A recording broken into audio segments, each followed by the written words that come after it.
Som. Amém, irmãos? A paz do Senhor para a igreja do Senhor. Eu tô com um problema aqui, eu não tô enxergando muito bem assim de longe. Se eu tiro, não enxergo. Se eu coloco, não enxergo aqui. Se eu tiro, não enxergo lá. Ai, Jesus. Irmãos, vamos orar e vamos meditar na palavra do Senhor, naquilo que Deus tem para os nossos corações hoje, amém? Senhor Deus e Pai, Pai querido e amado, ainda, Senhor, na Tua presença, nós queremos pedir pela Tua misericórdia, pela Tua graça, Senhor, que o Seu amor seja manifesto entre nós, Pai. Continua, ó Deus, falando aos nossos corações. Nós temos Te adorado, nós temos feito aquilo que nos cabe, e agora, Senhor, nós pedimos que o Senhor fale aos nossos corações.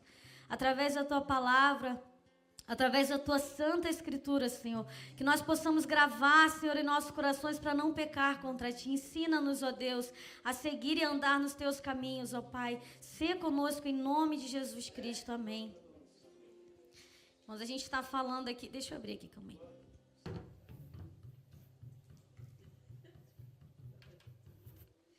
A gente está falando esse mês sobre a Páscoa, não é isso?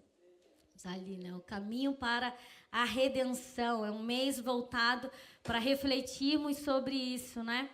E o Rui trouxe muito bem colocado aqui na semana passada mais do que introdução, né? Sobre o assunto, o significado, a representação, todo o simbolismo. Nós vamos continuar falando isso. Agora, tentando não nos ater tanto à passagem em si, que ela já foi trazida, mas essa jornada, né, irmãos? Essa caminhada. Os irmãos acham que o mais difícil foi sair do Egito? Tem uma notícia para você. Se você acha que o mais difícil foi sair do Egito, espere até começar a sua jornada, espere até começar a sua caminhada no deserto com o Senhor. No deserto nós somos treinados, né? Obrigada, amor.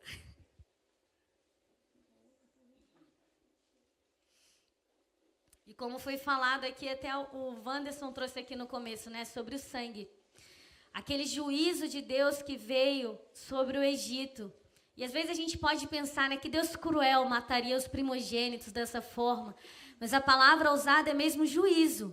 Porque anos antes, eles haviam matado os meninos hebreus. Todos os meninos hebreus receberam ordens para serem mortos. Não foram só os primogênitos. Então, até nesse juízo, a gente vê a graça e a misericórdia de Deus sobre os egípcios, né?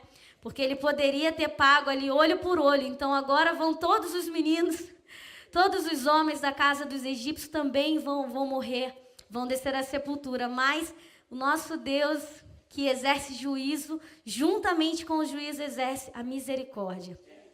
E a Páscoa, ela foi juízo para uns e livramento para outros, né? Como nós temos dito que será a vinda do Senhor, aterrorizante para aqueles que não querem o Senhor, mas gloriosa, magnífica para aqueles que aguardam a sua volta, para aqueles que esperam por Ele. Aquele sangue do Cordeiro que uniu Israel como uma nação, ela agora nos une como uma congregação, né? Nós agora somos unidos pelo sangue de Cristo, no corpo de Cristo, uma aliança também feita no sangue.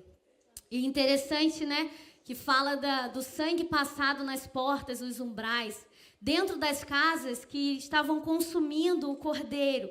Então, precisava que houvesse um compromisso interno dentro de cada casa, e esse compromisso seria externalizado. Agora, aquilo que eles estavam fazendo dentro seria visto por todos do lado de fora. Eles não poderiam se preocupar com o que os egípcios pensariam, o que os seus vizinhos pensariam, mas eles precisavam confiar que Deus iria cumprir aquilo que Ele havia prometido. E aquele compromisso feito no coração de confiar no Senhor, de se alimentar do Cordeiro junto com a sua família, agora é externalizado. Então, o início para a redenção, ela cumpre um caminho interior e exterior. Né? Aquilo que está dentro do nosso interior, a nossa convicção, ela agora é externalizada. E nós mostramos ao mundo a nossa convicção. Nós mostramos em quem nós confiamos, por que nós confiamos. Nós mostramos a quem nós pertencemos. Eles haviam ali a evidência né, daquela escolha. E tudo isso se reflete a nós, porque a palavra diz que tudo que aconteceu ao povo de Israel foi para nós como exemplo. Foi deixado como exemplo para nós. E uma coisa muito linda que a gente vê lá atrás, Isaac perguntando para o pai dele, onde está o cordeiro para o holocausto? E talvez muitos estivessem clamando a Deus pela redenção que viria para o povo de Israel. E a gente vê lá na frente, no livro de João, ele respondendo esse questionamento, esse clamor, esse pedido. Quando João ele olha para Jesus se aproximando e ele fala, eis o Cordeiro de Deus, que tira o pecado do mundo. Então todos aqueles que estavam clamando, onde está o Cordeiro, Senhor, onde está a redenção, onde está aquele que haveria de vir? Agora nós temos a resposta, eis o Cordeiro de Deus, que tira o pecado do mundo. E aí a gente começa com toda a percepção da simbologia que Deus queria trazer. Eu vou pedir para colocar ali João 6:53. Nós vamos ler do 53 ao 56. João 6.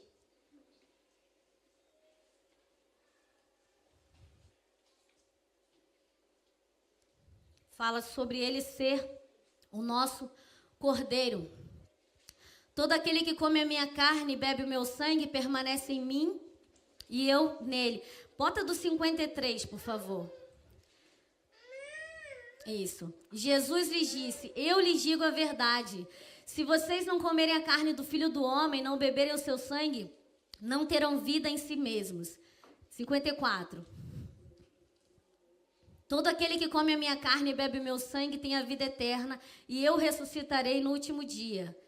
Pois a minha carne é verdadeiramente comida e o meu sangue é verdadeiramente bebida. Então ele é o cordeiro que oferece o sangue, que nos livra da justiça e do juízo, e ele é o cordeiro que deve ser consumido por nós dentro das nossas casas, juntamente com a nossa família e juntamente com os nossos vizinhos. Nós devemos nos alimentar do Senhor. Isso é o quê? Interiorizar os princípios de Deus, interiorizar a vontade de Deus, através das nossas atitudes, mostrar aquilo que nós estamos consumindo. 1 Tessalonicenses 5:23 vai falar desse consumo e como naquela época não era só consumir o cordeiro, deveria ser também externalizado. 1 Tessalonicenses 5:23 vai falar o quê? Todo o nosso corpo, alma e espírito precisam agora ser plenamente preservados e irrepreensíveis na volta do Senhor. Então, o nosso relacionamento com Jesus, o Cordeiro Pascual, ele também é um relacionamento que acontece de forma internalizada e de forma exteriorizada. Né? Por muito tempo nós ouvimos pessoas dizendo, Deus ele quer o coração, irmãos. Deus só quer o coração. E isso não é verdade. Até no Brasil existe uma piada que fala, Deus não é açougueiro para querer o coração de ninguém. Ele quer tudo, irmãos. Ele quer tudo, porque ele deu tudo. Ele foi tudo. Ele ofereceu a si por completo a sua glória, a sua grandeza, o seu corpo. E agora ele quer a nós também completamente. Então agora nós reconhecemos o Cordeiro, consumimos o Cordeiro, nos alimentamos dele, da sua palavra, nos alimentamos daquilo que ele traz para nós, nos revestimos o seu sangue para que nós possamos ser justificados diante de Deus. Externalizamos aquilo que nós estamos vivendo com ele. Nós agora não demonstramos para sermos salvos, mas por nós termos sido salvos, agora nós demonstramos, né? Isso é natural, isso é externalizado por nós. E esse Cordeiro que também se apresenta como o caminho, é agora através dele nós iniciamos essa jornada. Nós iniciamos essa caminhada. E mais importante, irmãos, infelizmente, muitos que saíram do Egito morreram nessa trajetória. E na nossa trajetória cristã não é diferente. Muitos saem do Egito com muita dificuldade, porque é mesmo difícil. Há coisas que são muito difíceis de deixar para trás. Há coisas que são muito difíceis de abandonar. Há pecados de estimação que são difíceis. E as pessoas conseguem vencer isso. Conseguem deixar vícios de drogas, de bebida, de prostituição e entram na caminhada, reconhecem a Cristo, se alimentam do Cordeiro, se revestem do sangue, reconhecem Ele como a porta de entrada, mas de repente chegam na trajetória, na caminhada, e elas se cansam. Elas não aguentam, surgem tantas coisas, tantas dificuldades, tantas tribulações. Ainda hoje a gente estava vendo um vídeo, era como se fosse um treinamento, né? Um rapaz com aquela roupa de futebol americano, atravessando placas de vidro e falando que era como se fosse o pastor, né? E aí ele vai atravessando ali a incredulidade, o sermão, trazer palavras com criatividade, pregar sobre a mesma coisa anos sem fim e trazer sempre uma palavra diferente. Então, irmãos, a caminhada com Cristo, ela não é fácil. E nós precisamos estar preparados para isso. Nós precisamos estar preparados. O que o Senhor ele fala sobre aquele que quer seguir a Ele? O que ele diz em Mateus 16, 24? Quem quiser me seguir, quem quiser vir após mim, negue-se a si mesmo. E não para por aí. Tome a sua cruz e siga-me. Ou seja, aceite a possibilidade de que pode ser que você tenha que morrer por isso. Você vai morrer para as suas vontades, para os seus desejos, para o seu querer, e você vai estar disposto a entregar a sua vida por amor a Cristo. Não quer dizer que se você vai aceitar Jesus, você vai morrer por causa disso. Não. Mas você precisa estar disposto. Para caso isso seja necessário, você entregar a sua vida por Cristo. E é aí que está toda a dificuldade. Mas nós entendemos que existe um propósito na jornada. Existe um propósito na caminhada. Em Mateus 4:1 vai falar o quê? Jesus foi levado para o deserto pelo Espírito para ser tentado pelo diabo. Existia o quê? Um propósito. O Senhor, ele não pega você e te joga no deserto. Vamos ver o que ele faz. Vamos ficar aqui nos divertindo, assistindo, brincando com esse ser humano e ver o que ele faz. Não, irmãos, existe um propósito.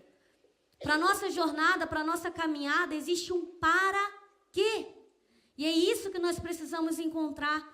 Não é por que o Senhor mandou Jesus? Não, para quê? Para quê? Qual é o propósito disso? Enquanto eu mantenho os olhos no propósito, eu consigo suportar o processo. Por que os mártires se entregavam com tanta alegria e com tanto gozo? Os olhos deles estavam em outro lugar, eles estão firmados no propósito, que é se encontrar com o Senhor, que é glorificar o nome do Senhor. Então tudo perde sentido, tudo perde valor. Quando a gente começa a perguntar qual é o para quê? Qual é o para quê? Qual é o propósito disso? Qual é o propósito da caminhada? Achar que as coisas estão acontecendo na sua vida aleatoriamente. A partir do momento que você entregou a sua vida ao Senhor, querido, nada mais a sua vida é aleatório. Se você entregou o controle ao Senhor, nada mais é aleatório. Tudo existe uma razão, um porquê, há um motivo para que as coisas estejam acontecendo dessa forma. E nós precisamos compreender isso. E um dos principais objetivos da jornada é fazermos confiar em Deus. É ensinar-nos a confiar em Deus. O objetivo de Deus com o povo era dar a eles um novo coração, ensiná-los quem era o Senhor, quem é esse Deus que com mão forte está tirando esse povo do Egito, quem é esse Deus capaz de operar tantos milagres e maravilhas. Então nós entramos nessa jornada. Coloca, por favor, Êxodo 13, o versículo 17.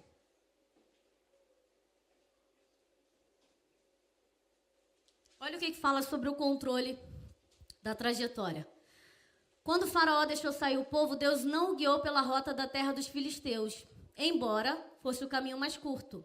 Porque ele disse, se eles se defrontarem com a guerra, talvez se arrependam e voltem para o Egito. Pode botar o 18. Assim, Deus fez o povo dar a volta pelo deserto, seguindo o caminho que leva ao Mar Vermelho. E os israelitas saíram do Egito preparados para lutar. Irmãos, Deus está no controle. Às vezes a gente olha e pensa, mas seria tão mais fácil se Deus fizesse assim na minha vida? Seria tão mais prático se Deus tivesse feito assim? Por que aquela pessoa pode ir por lá e eu não posso? Por que para aquela pessoa pode acontecer assim, assim, assado e para mim não? Irmãos, o interesse de Deus é que nós não venhamos nos perder na caminhada. Ele conhece as nossas fraquezas, as nossas fragilidades. E conhecendo a fraqueza daquele povo, que mais na frente eles mostraram que o Senhor estava certo, conhecendo a fraqueza daquele povo, o que ele fez? É melhor eles não irem por aqui. Esse caminho aqui é melhor. É mais rápido, vão chegar lá rapidinho. Mas olha, eles ainda não estão preparados. Irmãos, o povo tinha sido escravizado e não estava preparado. Você percebe? A gente não está falando de um povo fraco. A gente está falando de um povo que era escravizado. E com duras penas, o trabalho deles tinha sido aumentado cada vez mais, para que eles parassem de se multiplicar. A gente está falando de um povo carcaçudo. Mas o que o Senhor fala? Eles não vão aguentar. Eles vão se arrepender. Eles vão ver a guerra, vão ficar com medo, porque eles são fortes para servir o homem, mas eles ainda não têm uma mentalidade de guerreiro. Eles ainda não sabem quem é o Deus que está com eles. Não vai ser por eles, é pela minha mão, mas eles ainda não confiam em mim o suficiente para se lançarem em guerras.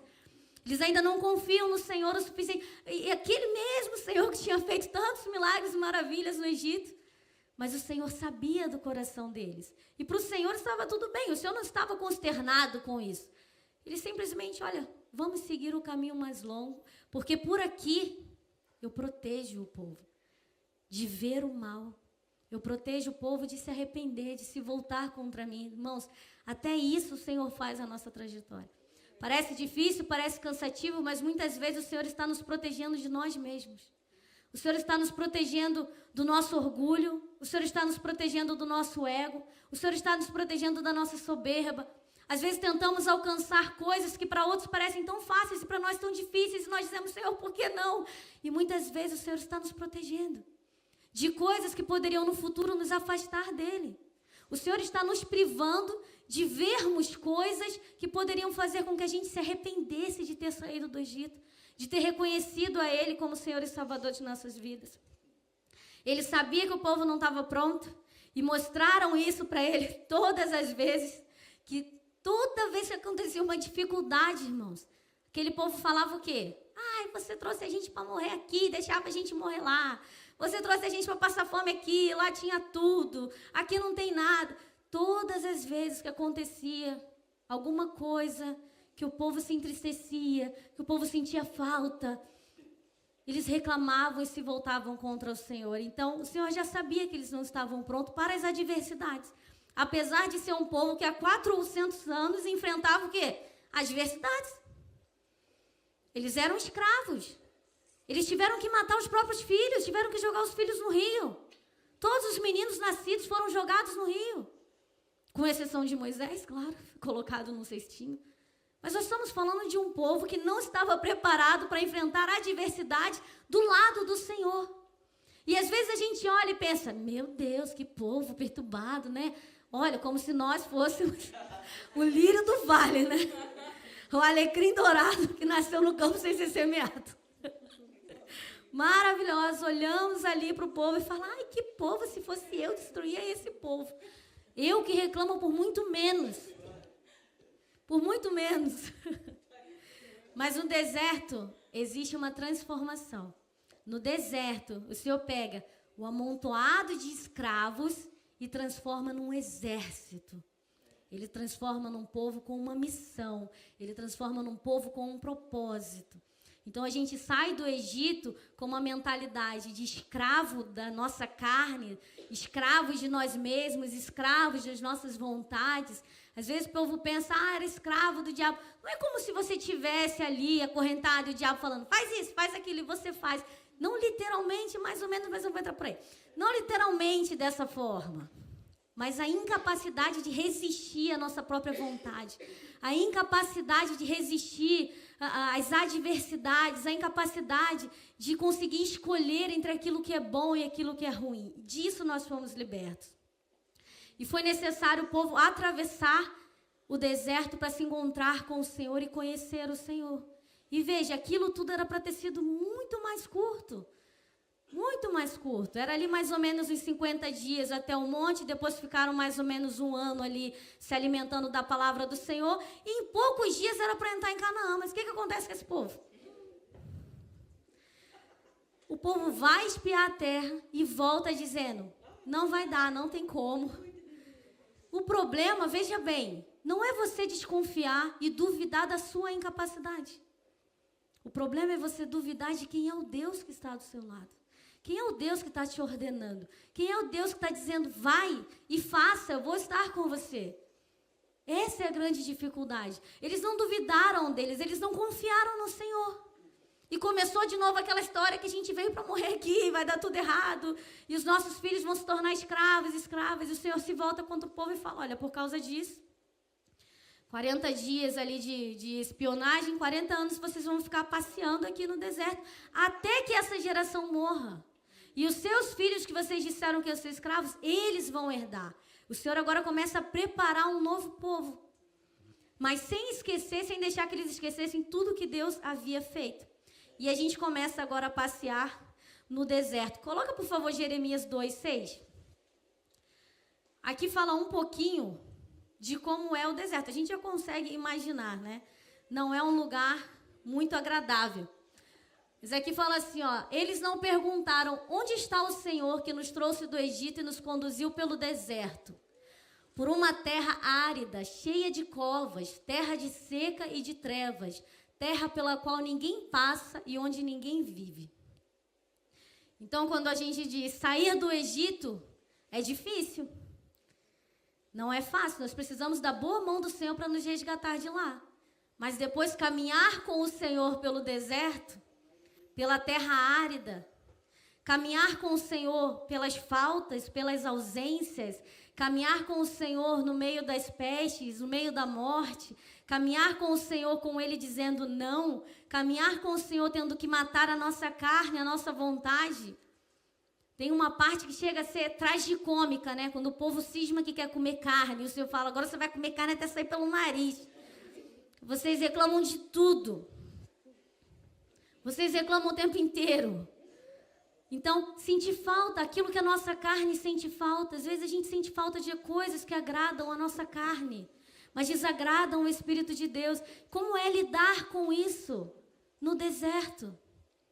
Se a gente não estiver preparado para lutar, para morrer, para oferecer a nossa vida, como que a gente vai estar preparado para suportar as adversidades? A gente morre, irmãos, no deserto. E o que eu quero falar para vocês hoje é exatamente isso. Não saia do Egito para morrer no deserto. Não saia, não permita que você tenha superado tudo o que aconteceu na sua história, na sua trajetória, para agora, no meio do caminho, você simplesmente desistir. Para agora, no meio do caminho, você se voltar e esquecer quem é o Senhor, esquecer tudo que Deus fez por você, esquecer tudo que Deus prometeu para você. Não permita que a dúvida, que a desconfiança entre no seu coração e faça com que Deus não queira mais estar com você. Porque foi o que aconteceu com o povo, mas a misericórdia de Deus estava lá. Porque a caminhada, irmãos, ela é difícil. É difícil ou não é, pastor? É difícil. É muito difícil. Não precisa achar que porque você está achando difícil ou querendo parar, que você é menor do que qualquer um outro, porque não é. Todo mundo já teve esse sentimento. Todo mundo já quis fugir da face do Senhor, se esconder dentro de uma caverna e dizer, vou ficar aqui até que o mundo se acabe. Agora é só eu e Deus, não quero mais conviver. Irmãos, como é difícil conviver, né? Conviver com a nossa família é difícil. Imagina com pessoas que não nos devem nada. É muito difícil, irmãos. Como é difícil suportarmos uns aos outros as nossas fraquezas. Como é difícil entender que eu consigo compreender uma coisa e meu irmão está lá atrás ainda, olhando lá para o Egito. Ai, o pimentão do Egito. A trajetória, ela é difícil. E você precisa estar preparado. Você precisa estar preparado para morrer por ele, carregar a sua cruz. Pode não ser necessário, mas pode ser. E olha, é melhor você ser surpreendido do que decepcionado. É melhor você estar pronto para a guerra e não precisar do que chegar lá na hora e você não ter nenhuma armadura, você não ter nada. Você não estar pronto. Você não ter se fortalecido no Senhor. Então nós vamos e começamos a caminhada nesse lugar. Nesse lugar difícil. E muitas vezes, como salmista, nós dizemos, né? Ainda que eu ande pelo vale da sombra da morte, eu não temerei mal algum. Mas falar é muito mais fácil do que viver, né? A gente não precisa nem estar no vale da sombra da morte. Você olha o vale da morte lá, você já está com medo aqui, ó. Senhor, tem misericórdia, me livra disso. Viver, irmãos, a jornada é difícil. Então, não desista no meio do caminho. E tenha paciência com os seus irmãos que estão encontrando dificuldade. Entenda que não é fácil. Entenda que não é a mesma coisa. Josué e Caleb conseguiram sair do Egito e entrar em Canaã. Mas os outros da geração deles, não. Porque não é fácil. Nós precisamos conseguir suportar uns aos outros. Olha no meio desse caminho que coisa linda que acontece quando Moisés está ali, o Senhor, o povo está em guerra e está Arão e Hur ali em cima. Moisés, a Bíblia diz o quê? A mão dele se cansa. E eu amo essa passagem com todas as minhas forças. As mãos dele se cansam. Quando as mãos dele se abaixam, o povo perde a guerra. E quando as mãos se levantam, o povo vence a guerra. Só que as mãos deles agora estão cansadas. E o povo começa a perder. E vai morrendo a galera lá embaixo. O que Arão e Hur faz? Segura a mão dele para o alto. E Deus dá vitória a Israel. Que coisa linda. Irmãos, o Senhor precisava disso. O Senhor precisava das mãos de Moisés. O Senhor não precisava disso. Mas o Senhor está querendo ensinar uma lição. O Senhor está querendo mostrar que é melhor serem dois do que... Nós precisamos suportar os nossos irmãos, ajudar os nossos irmãos, as suas fraquezas. Vamos normalizar se sentir cansado no meio da trajetória. Parar de achar que a pessoa já desistiu, que ela está sem Deus ou qualquer outra coisa. Ela está cansada, ela ainda não desistiu. Ela ainda não parou. E aí nós entramos nesse deserto. E como eles, no deserto... Coloca, por favor, Êxodo 13, 21. Êxodo 13, 21 e 22. E depois João 14, 16.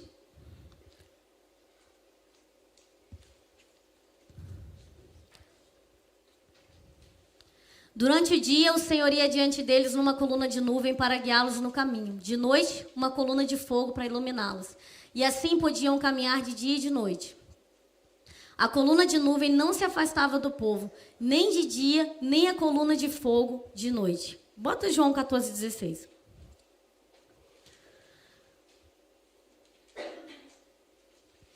E eu pedirei ao Pai, e Ele lhes dará outro conselheiro para estar com vocês para sempre. Algumas traduções vão dizer que a presença do Senhor estava com o povo sempre, constantemente. Então, irmãos, no deserto, nesse lugar árido, escuro, com covas, nós caminhamos com Deus. O Senhor está com você, a presença do Senhor está com você. O Senhor prometeu que estaria conosco para sempre. Todos os dias. Você não está sozinho. Você não precisa pensar em parar, em desistir, em achar que Deus não está vendo. Deus não está vendo, eu passando fome. Deus está vendo tudo, irmãos. Mas lembra lá no começo, Ele tem o controle da trajetória. Ele sabe por quê. Ele sabe a razão, Ele sabe o para que o Senhor está vendo. Ele está vendo tudo o que está acontecendo. Ele está conosco todos os dias. Foi uma promessa. Ele sabe o que está acontecendo. E se Ele está calado é por uma razão. Talvez não seja o momento, talvez não seja a hora, talvez nós estejamos sendo provados. Porque para mim, pior do que o não é o silêncio de Deus. Para mim. É você pedir, e o Senhor simplesmente não fala nem sim nem não e você fica ali. Tá, o que eu faço? E o Senhor tá, espera aí. Então, quando chegar a hora você faz alguma... Isso é muito difícil. Mas você não está sozinho, assim como o povo também não estava. Eles não estavam sozinhos, o Senhor estava com eles, protegendo eles. No deserto, Deus fala com o seu povo. Nós ouvimos a voz de Deus. Coloca Êxodo 20 e 22. Depois coloca João 10, 27 e João 14, 26. Eu não sei se vocês anotam. Vale a pena eu ficar falando assim? Não. Então bota Êxodo 20 e 22. O Senhor disse a Moisés, diga o seguinte aos israelitas, vocês viram por si mesmos que do céu lhes falei, como foi cantado aqui, né? Que eu não vou dizer, Moisés, suba no meu lugar. O Senhor falou com o povo e o povo simplesmente falou, não dá, a gente não consegue lidar com isso. Fala só com Moisés e depois Moisés passa pra gente, não tem condição. Mas no deserto, o Senhor fala conosco, na nossa jornada, João 10, 27. O Senhor, nós precisamos estar atentos à sua voz. Olha, as minhas ovelhas ouvem a minha voz e eu as conheço e elas me seguem. Olha o 14, 26. João também, 14, 26. Mas o conselheiro, o Espírito Santo, que o Pai enviará em meu nome, lhes ensinará todas as coisas e os fará lembrar tudo que eu lhes disse. Então, ele não só está conosco, como ele está falando conosco. Ele fala conosco através do seu Espírito Santo, que nos faz lembrar toda a palavra do Senhor que nós já interiorizamos. tudo aquilo que nós buscamos. O que o salmista diz? Eu escrevi no meu coração a tua palavra para eu não pecar contra ti. Porque no momento do pecado, aquela palavra vem a nós e nos faz lembrar, né? A gente lembra na hora. Muitas vezes você lembra na hora que você está fazendo um negócio errado. Você decide se continua ou não. Mas na maioria das vezes, se você já tiver refletido sobre aquela mensagem, o Espírito Santo nos faz lembrar. Então, querido, no deserto, Deus está com você e Deus está falando com você. Deus está se relacionando com você. A voz dele, ela é latente aos nossos ouvidos e o Espírito Santo está trazendo a nós a memória, tudo aquilo que nós aprendemos do Senhor. Quando o povo dizia, fale com os seus filhos dentro de suas casas, fale de manhã, fale de noite, ensine a eles, ensine quem é o Deus que vocês servem, o Espírito Santo vai nos lembrando quem é o Deus que nós servimos. Nós não podemos esquecer quem é que nos tirou da terra do Egito, nós não podemos esquecer que Ele nos salvou, que Ele nos libertou e que Ele está conosco. No deserto existe provisão. No deserto existe alimento. Abre aí Êxodo 16:4.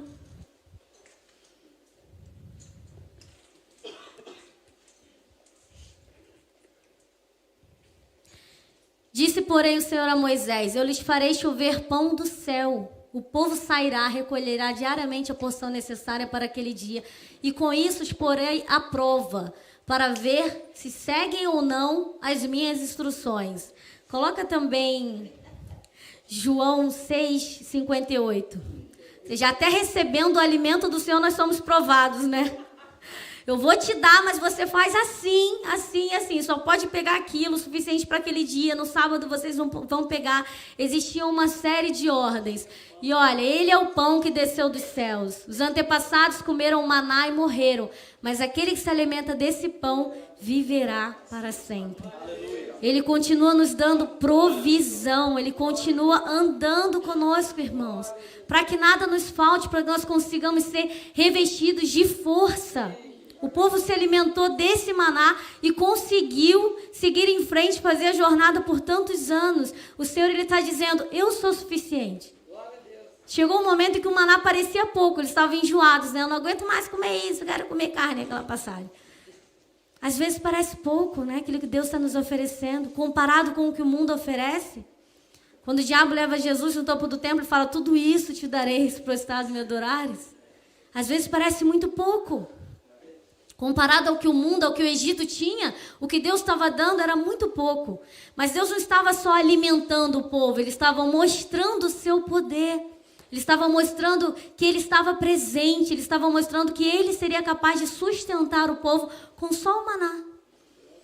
Vocês não vão ficar esqueléticos, fracos, vão continuar conseguindo caminhar só com o maná. E só o Senhor, o nosso maná, Ele também é suficiente para nós. O alimento que vem de Deus, o alimento que vem do Cordeiro, ele é suficiente para nós, para que a gente consiga superar e seguir em frente na nossa jornada, na nossa caminhada. Cristo é suficiente. Cristo é o alimento que desce do céu, a provisão de Deus que é suficiente para que a gente se alimente e todos os dias ele se disponibiliza para nós. No deserto também existe cuidado. Abre aí Deuteronômio 29:5.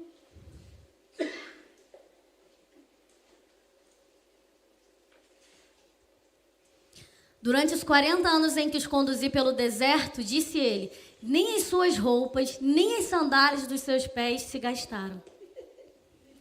Abre, por favor, Mateus 6:25. Vamos ler o 25, o 26 e o 32 e o 33, para não tomar muito tempo. Então, irmãos, imagine você andar 40 anos no deserto e nada se estragar. O Senhor, Ele cuida das nossas necessidades. O Senhor sabe que nem tudo é espiritual. Ele sabe o que nós desejamos, Ele sabe o que nós precisamos, Ele sabe os nossos anseios. Não precisa achar, o Senhor só quer espiritual, não está nem aí se eu vou ter o que comer ou não. Absolutamente não. O mesmo Deus que caminhava com o povo no deserto, que enviava para eles provisão e que cuidava das necessidades deles, cuida das nossas necessidades na nossa caminhada. Olha o que diz o Senhor. Portanto, eu lhes digo, não se preocupem com a sua própria vida, quanto ao que comer ou beber, nem com o seu próprio corpo, quanto ao que vestir. Não é a vida mais... Eu estava lendo ainda. Não é a vida mais importante que a comida e o corpo mais importante que a roupa? Vai.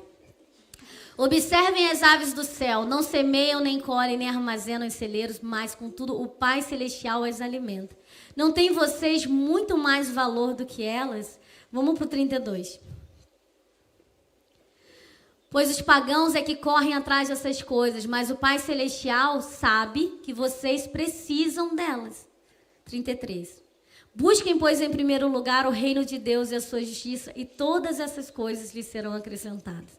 Então, o Senhor, Ele sabe da nossa necessidade. Ele sabe que nós precisamos nos alimentar, nos vestir, nós ansiamos. Nós temos sonhos de prosperidade. Irmão, nós somos filhos dos reis. Ele é o dono de tudo. Ele é o grande criador, o grande rei. É claro que seus filhos também anseiam pelas coisas boas e maravilhosas que Ele tem. Nós temos também sonhos de prosperidade, assim como o Senhor pensa em prosperidade para o seu povo. Então, o mesmo Deus que cuidava do povo para que não lhes faltassem o calçado e a roupa que vestir no deserto, Ele se preocupa conosco. Ele sabe das suas necessidades, Ele conhece as suas necessidades. Mas assim como aquele povo, o Senhor prometeu que se eles se voltassem para o Senhor e obedecessem os seus mandamentos, eles receberiam toda sorte de bênçãos. Se você ler Deuteronômio 28, há bênçãos e são bênçãos materiais. Muitas bênçãos seriam derramadas sobre o povo, se eles se determinassem a obedecer ao Senhor. E da mesma forma nós, se na nossa caminhada nós caminharmos com Deus, nós confiarmos em Deus, nós descansarmos em Deus, nós buscarmos qual é a vontade de Deus para nós, nós vamos conseguir também que Ele venha suprir as nossas necessidades. Eu costumo brincar que quando a gente cuida das coisas de Deus, Ele cuida das nossas, irmãos. E isso funciona maravilhosamente. Preocupe-se com as coisas de Deus, com a casa de Deus. Você pode ter certeza que Ele vai suprir as suas necessidades. Irmãos, às vezes coisas bobas. Eu já tive momentos de pensar, Senhor, eu queria tanto como a irmã Mara já contou também. Comer isso, fazer aquilo. E o Senhor trazia aquela provisão de uma forma tão linda. De a gente pensar, como que é você servir um Deus que se importa com detalhes. Detalhes, irmãos, para Deus isso é nada, não significa nada, pode talvez não acrescentar nada, mas Ele olha o filho desejando muito alguma coisa e Ele fala, toma meu filho, alegra o teu coração, isso aqui é tão pouco, mas isso vai alegrar o teu coração, toma, alegra o teu coração. Esse é o Deus que nós servimos. No deserto, irmãos, também existe misericórdia. Êxodo 32, 14 vai falar uma das vezes, Êxodo 32, 14, que Deus exerceu misericórdia. Sucedeu que o Senhor arrependeu-se do mal que ameaçara trazer o povo. Vocês sabem o que aconteceu aqui? Deus virou para Moisés e falou, vou matar todo mundo e vou começar tudo de novo a partir de você.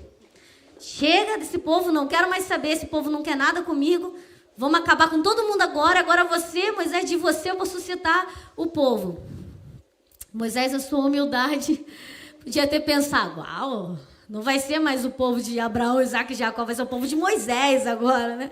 Não, Ele intercede pelo povo e o Senhor, com graça e misericórdia, não destrói aquele povo. Tito, bota em Tito capítulo 3, versículo 5. Nós estamos caminhando para o final.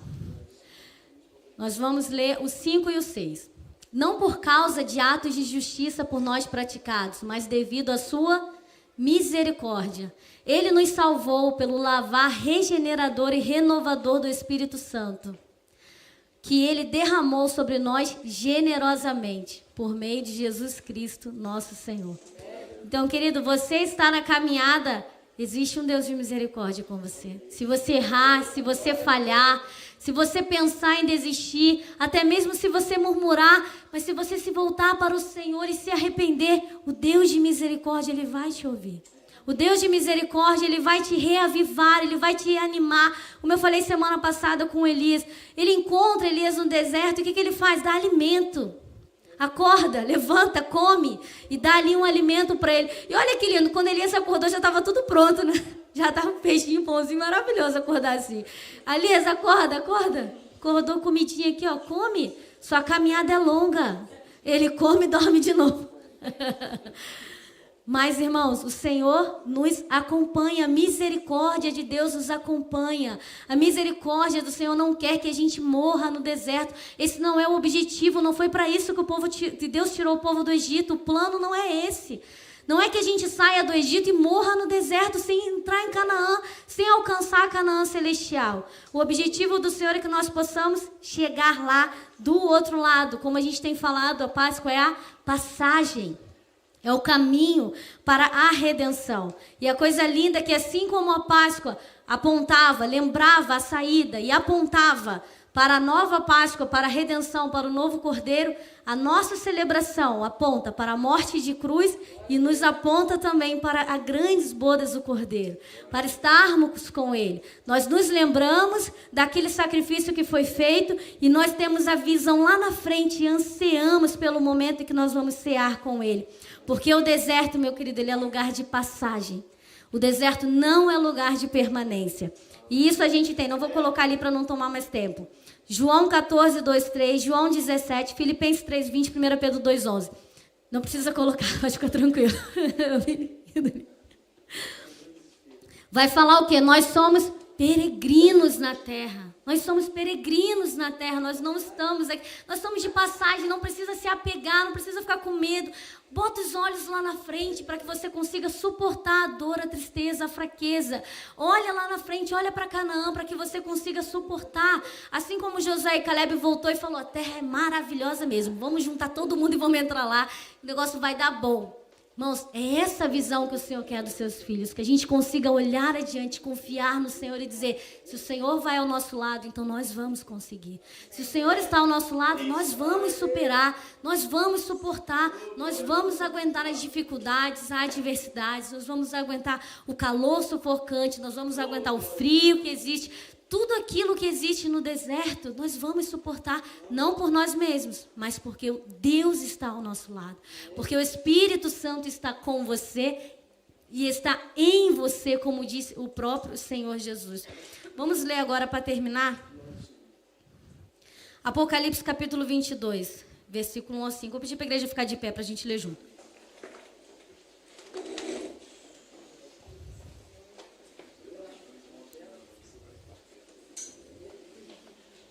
Irmãos, a tônica da nossa fé é essa consciência de não pertencer a lugar nenhum. Você não pertence à jornada e você também não pertencia ao Egito. Não tem por que ficar tentando voltar para lá. Não tem por que querer voltar. Aquilo também não te pertence. Nós somos forasteiros, nós somos peregrinos, nós pertencemos a Canaã celestial e nós estaremos com o próprio Cordeiro. Olha que coisa linda, vamos ler juntos em nome de Jesus. Então o anjo me mostrou o rio da água da vida, que claro como cristal, fluía do trono de Deus e do Cordeiro. No meio da rua principal da cidade, de cada lado do rio, estava a árvore da vida, que frutifica 12 vezes por ano, uma por mês. As folhas da árvore servem para a cura das nações. Já não haverá maldição nenhuma. O trono de Deus e do Cordeiro estará na cidade, e os seus servos o servirão. Eles verão a sua face, e o seu nome estará em suas testas. Não haverá mais noite. Eles não precisarão de luz de candeia, nem da luz do sol, pois o Senhor Deus os iluminará, e eles reinarão para todo sempre. Aleluia. Louvado seja Jesus. Pode aplaudir ao Senhor. Ele é o Cordeiro que veio, que vive e que estará conosco na eternidade. Amém? Eu agradeço a oportunidade em nome de Jesus.